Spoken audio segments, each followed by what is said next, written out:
নমস্কাৰ আপুনি চাই আছে ঈশান নিউজ আৰু এই মুহূৰ্তত লৈ আছো এটা ব্ৰেকিং নিউজ হিমন্ত বিশ্ব শৰ্মাই মন্ত্ৰী হিমন্ত বিশ্ব শৰ্মাই আজি এক বিস্ফোৰক মন্তব্য কৰিছে অসমীয়াক প্ৰত্যাহ্বান জনাইছে মিয়াই অসমত খোলা হৈছে মিয়া পাব্লিক স্কুল আমি জনাও বিচাৰিছো এই মুহূৰ্তত এই বিশেষ খবৰ অসমীয়াক প্ৰত্যাহ্বান জনাইছে মিয়াই ডক্টৰ হিমন্ত বিশ্ব শৰ্মাই মন্ত্ৰী ডক্টৰ হিমন্ত বিশ্ব শৰ্মাই এই বিশেষ মন্তব্য কৰিছে মন্ত্ৰী ডক্টৰ হিমন্ত বিশ্ব শৰ্মাই মন্তব্য কৰিছে অসমত খোলা হৈছে মিয়া পাব্লিক স্কুল মিয়াই প্ৰত্যাহ্বান জনাইছে অসমীয়া ভাষা বিকৃত কৰি ৰচনা কৰা হৈছে মিয়া কবিতা অসমীয়া ভাষা বিকৃত কৰি ৰচনা কৰা হৈছে মিয়া কবিতা উপস্থাপন কৰা হৈছে মিয়া ভাষা অৰ্থাৎ অসমীয়া ভাষা বিকৃত কৰি মিয়া কবিতা মিয়া ৰচনা লিখা হৈছে অসমীয়া ভাষা সংস্কৃতিলৈ অখনি সংকেত কঢ়িয়াইছে মিয়াই মন্ত্ৰী হিমন্ত বিশ্ব শৰ্মাৰ এই বিস্ফোৰক মন্তব্য আজি তেজপুৰতে মন্তব্য কৰিছে বৰচলাত কোনে দিছিল পাকিস্তান ধ্বনি এই কথা পুনৰবাৰ উল্লেখ কৰিছে ডক্টৰ হিমন্ত বিশ্ব শৰ্মাই পাকিস্তান খেলত জিকিলে অসমৰ একাংশই ভাল পায় অৰ্থাৎ পাকিস্তান ক্ৰিকেট খেল বা অন্যান্য খেলত জিকিলে অসমৰ একাংশই ভাল পায় অসমৰ একাংশ বুদ্ধিজীৱীকো খুৰধাৰ সমালোচনা কৰিছে মন্ত্ৰী হিমন্ত বিশ্ব শৰ্মাই অসমীয়াক প্ৰত্যাহ্বান জনাইছে মিয়াই এই বিস্ফোৰক মন্তব্য কৰিছে ডক্টৰ হিমন্ত বিশ্ব শৰ্মাই অসমত খোলা হৈছে মিয়া পাব্লিক স্কুল খোলা হৈছে অসমত এই কথা উল্লেখ কৰিছে মন্ত্ৰী হিমন্ত বিশ্ব শৰ্মাই আজি শহীদ দিৱসৰ এক বিশেষ কাৰ্যসূচীত অংশগ্ৰহণ কৰিছে আৰু এই কাৰ্যসূচীত এই বিস্ফোৰক মন্তব্য কৰি তেওঁ কৈছে অসমীয়া ভাষা বিকৃত কৰি উপস্থাপন কৰা হৈছে মিয়া ভাষা অসমীয়া ভাষা সংস্কৃতিলৈ অখনি সংকেত কঢ়িয়াইছে এটা চামে এই বিশেষ মন্তব্য কৰিছে ডক্টৰ হিমন্ত বিশ্ব শৰ্মাই আজি তেজপুৰত এক শহীদ দিৱসৰ কাৰ্যসূচীত এই বিশেষ মন্তব্য কৰিছে অসমীয়াক প্ৰত্যাহ্বান জনাইছে মিয়াই এই বিশেষ মন্তব্য কৰিছে বৰচলাত কোনে দিছিল পাকিস্তান ধ্বনি সেই কথা তেওঁ উল্লেখ কৰিছে পাকিস্তান খেলত জিকিলে অসমৰ একাংশই ভাল পায় তেওঁ এই কথা উল্লেখ কৰিছে পাকিস্তান ক্ৰিকেট খেল বা অন্যান্য খেলত জিকিলে অসমৰ একাংশই আতচবাজি ফুটাই বুলিও তেওঁ কৰিছে আৰু অসমৰ একাংশ বুদ্ধিজীৱীকো সমালোচনা কৰিছে তেওঁ খুৰধাৰ সমালোচনা কৰিছে মন্ত্ৰী হিমন্ত বিশ্ব শৰ্মাই কি কৈছিল আমি মন্তব্য শুনাই ল'ব বিচাৰিছো প্ৰথমতে বিধানসভাৰ এগৰাকী সদস্য চেয়াৰমান আলীয়ে তেখেতে দাবী কৰিছিল যে অসম চুক্তি এটা ঐতিহাসিক চিহ্ন হিচাপে থৈ যোৱা শ্ৰীমন্ত শংকৰদেৱ কলাক্ষেত্ৰত মিয়া মিউজিয়াম স্থাপন কৰিব লাগে যেতিয়া সাংবাদিকে তেখেতক সুধিছিল যে মিয়া মিউজিয়ামত আপুনি কি ৰাখিব তেতিয়া চেয়াৰমান আলী ডাঙৰীয়াই কৈছিল মই লুঙি ৰাখিম মই শাৰী ৰাখিম তাৰমানে আপোনালোকে চিন্তা কৰক যে 860 গৰাকী শ্বহীদৰ মৃত্যুৰ পিছতো আৰু আমাৰ জাতিটোৰ প্ৰবল উত্থানৰ পিছতো নৱজাগৰণৰ পিছতো আজি আমাৰ জাতীয় জীৱনৰ মুকুট স্বৰূপ শ্ৰীমন্ত শংকৰদেৱ কলাক্ষেত্ৰত মিয়া মিউজিয়াম স্থাপনৰ পোষকতা কৰা ব্যক্তি আজিও আমাৰ মাজতে আছে আমি জানো যে আজি আমাৰ সমাজখনত বিবৰ্তনে এনেকুৱা এটা ৰূপ লৈছে যে নগাঁও মৰিগাঁৱৰ আজি বিস্তীৰ্ণ অঞ্চলত খালি মাত্ৰ অসমীয়াক প্ৰত্যাহ্বান জনাবৰ বাবে বিদ্যালয়ৰ নামো মিয়া পাব্লিক স্কুল দিয়া হৈছে অৰ্থাৎ যে আজি আমাৰ জাতিটোক অসম আন্দোলনৰ সময়ত যিসকল ব্যক্তিয়ে নিলগৰ পৰা দূৰত থাকি কাৰোবাৰ আচলত অসম আন্দোলনক বিৰোধিতা কৰিবলৈ চেষ্টা কৰিছিল আজি তেওঁলোকে সন্মুখলৈকে ওলাই আহিছে আৰু আমাৰ জাতিটোৰ প্ৰতি তেওঁলোকে স্পষ্টভাৱে প্ৰত্যাহ্বান থিয় কৰাইছে এফালে মিয়া মিউজিয়াম বিচাৰিছে এফালে মিয়া স্কুল বিচাৰিছে আৰু তাৰ লগে লগে আন এছামে অসমীয়া ভাষাটোকে তেওঁলোকে বিভিন্ন ধৰণে উপস্থাপন কৰি অসমীয়া ভাষাটোকে তোৰমোৰ কৰি মিয়া কবিতা লিখা আৰম্ভ কৰিছে আজি আমাৰ জাতিটোৰ ওপৰত আন এক সাংস্কৃতিক প্ৰত্যাহ্বান এছাম লোকে আনি দিছে কিন্তু আমাৰ বাবে দুৰ্ভাগ্যৰ কথা যে এইসকল লোকৰ পৃষ্ঠপোষকতাও আজি আমাৰ অসমৰে এছাম বুদ্ধিজীৱীয়ে এইসকল লোকৰ পৃষ্ঠপোষকতা কৰা আজি আমি স্পষ্টভাৱে দেখা পাইছো যদি আজি অসমত ভাৰতীয় জনতা পাৰ্টি নাথাকিলেহেঁতেন আৰু ভাৰতীয় জনতা পাৰ্টিৰ সজাগ কাৰ্যকৰ্তাসকল নাথাকিলেহেঁতেন হয়তো কোনোবা দিনা কোনোবা এজন অসমৰ মুখ্যমন্ত্ৰীয়ে শংকৰদেৱ কলাক্ষেত্ৰৰ ভিতৰতে মিয়া মিউজিয়ামে উদ্বোধন কৰিলেহেঁতেন। তেনেকুৱা এটা পৰিৱেশ আজি আমাৰ ৰাজ্যখনত হোৱা আমি নিজ চকুৰে দেখা পাইছো। আজি ভাৰতীয় জনতা পাৰ্টি এটা ৰাজনৈতিক দল হিচাপে নহয়, এক সত্তা হিচাপে, জাতিটোৰ প্ৰাণ হিচাপে, জাতিটোক ৰক্ষা কৰাৰ বাবে আজি আমি সেই বিদেশী মিয়া সংস্কৃতিৰ বিৰুদ্ধে আমি এখন প্ৰতিৰোধৰ এক বিশাল প্ৰাচীৰ আজি আমি থিয় কৰাইছো। আজি আমি যদি নাথাকিলোহেঁতেন, ভাৰতীয় জনতা পাৰ্টিয়ে যদি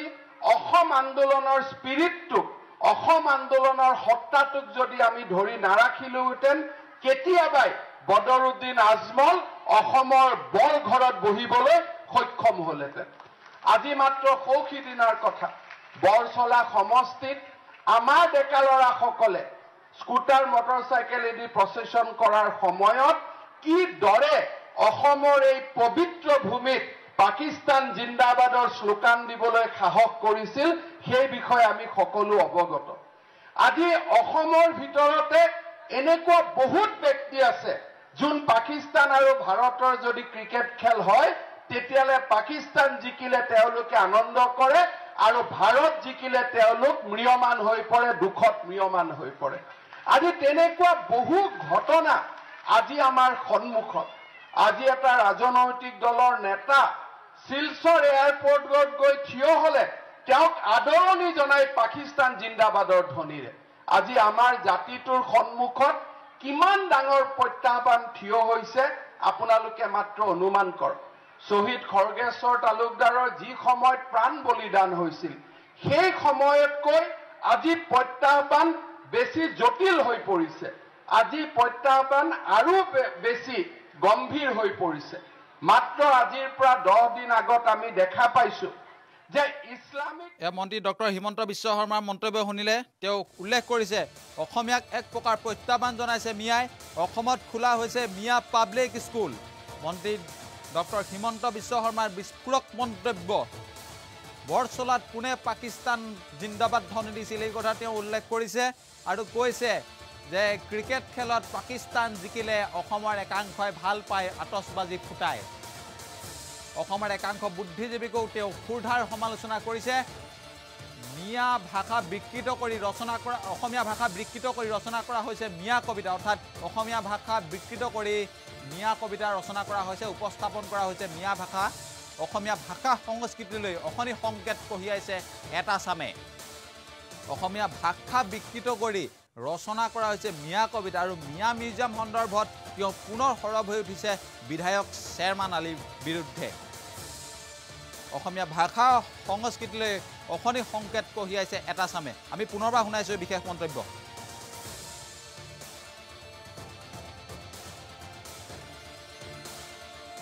এগৰাকী সদস্য চেয়াৰমান আলীয়ে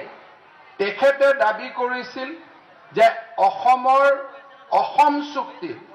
এটা ঐতিহাসিক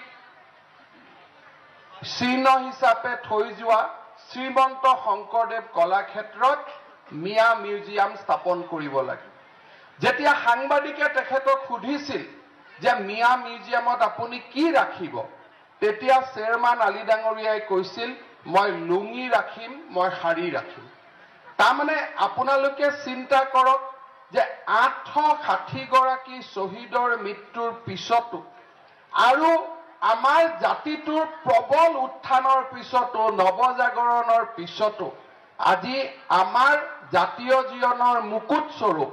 শ্ৰীমন্ত শংকৰদেৱ কলাক্ষেত্ৰত মিয়া মিউজিয়াম স্থাপনৰ পোষকতা কৰা ব্যক্তি আজিও আমাৰ মাজতে আছে। আমি জানো যে আজি আমাৰ সমাজখনত বিৱৰ্তনে এনেকুৱা এটা ৰূপ লৈছে যে নগাঁও, মৰিগাঁৱৰ আজি বিস্তীৰ্ণ অঞ্চলত খালি মাত্ৰ অসমীয়াক প্ৰত্যাহ্বান জনাবৰ বাবেই বিদ্যালয়ৰ নামো মিয়া পাব্লিক স্কুল দিয়া হৈছে। অৰ্থাৎ যে আজি আমাৰ জাতিটোক অসম আন্দোলনৰ সময়ত যিসকল ব্যক্তিয়ে নিলগৰ পৰা দূৰত থাকি কাৰোবাৰ আচলত অসম আন্দোলনক বিৰোধিতা কৰিবলৈ চেষ্টা কৰিছিল আজি তেওঁলোকে সন্মুখলৈকে ওলাই আহিছে আৰু আমাৰ জাতিটোৰ প্ৰতি তেওঁলোকে স্পষ্টভাৱে প্ৰত্যাহ্বান থিয় কৰাইছে এফালে মিয়া মিউজিয়াম বিচাৰিছে এফালে মিয়া স্কুল বিচাৰিছে আৰু তাৰ লগে লগে আন এছামে অসমীয়া ভাষাটোকে তেওঁলোকে বিভিন্ন ধৰণে উপস্থাপন কৰি অসমীয়া ভাষাটোকে তোৰমোৰ কৰি মিয়া কবিতা লিখা আৰম্ভ কৰিছে আজি আমাৰ জাতিটোৰ ওপৰত আন এক সাংস্কৃতিক প্ৰত্যাহ্বান এছাম লোকে আনি দিছে কিন্তু আমাৰ বাবে দুৰ্ভাগ্যৰ কথা যে এইসকল লোকৰ পৃষ্ঠপোষকতাও আজি আমাৰ অসমৰে এছাম বুদ্ধিজীৱীয়ে এইসকল লোকৰ পৃষ্ঠপোষকতা কৰা আজি আমি স্পষ্টভাৱে দেখা পাইছো যদি আজি অসমত ভাৰতীয় জনতা পাৰ্টি নাথাকিলেহেঁতেন আৰু ভাৰতীয় জনতা পাৰ্টিৰ সজাগ কাৰ্যকৰ্তাসকল নাথাকিলেহেঁতেন হয়তো কোনোবা দিনা কোনোবা এজন অসমৰ মুখ্যমন্ত্ৰীয়ে শংকৰদেৱ কলাক্ষেত্ৰৰ ভিতৰতে মিয়া মিউজিয়ামে উদ্বোধন কৰিলেহেঁতেন তেনেকুৱা এটা পৰিৱেশ আজি আমাৰ ৰাজ্যখনত হোৱা আমি নিজ চকুৰে দেখা পাইছো আজি ভাৰতীয় জনতা পাৰ্টি এটা ৰাজনৈতিক দল হিচাপে নহয় এক সত্তা হিচাপে জাতিটোৰ প্ৰাণ হিচাপে জাতিটোক ৰক্ষা কৰাৰ বাবে আজি আমি সেই বিদেশী মিয়া সংস্কৃতিৰ বিৰুদ্ধে আমি এখন প্ৰতিৰোধৰ এক বিশাল প্ৰাচীৰ আজি আমি থিয় কৰাইছো আজি আমি যদি নাথাকিলোহেঁতেন ভাৰতীয় জনতা পাৰ্টিয়ে যদি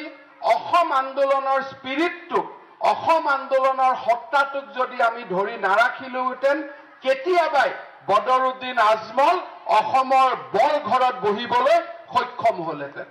আজি মাত্ৰ সৌখিদিনাৰ কথা বৰচলা সমষ্টিত আমাৰ ডেকা ল'ৰাসকলে স্কুটাৰ মটৰচাইকেলেদি প্ৰচেছন কৰাৰ সময়ত কি দৰে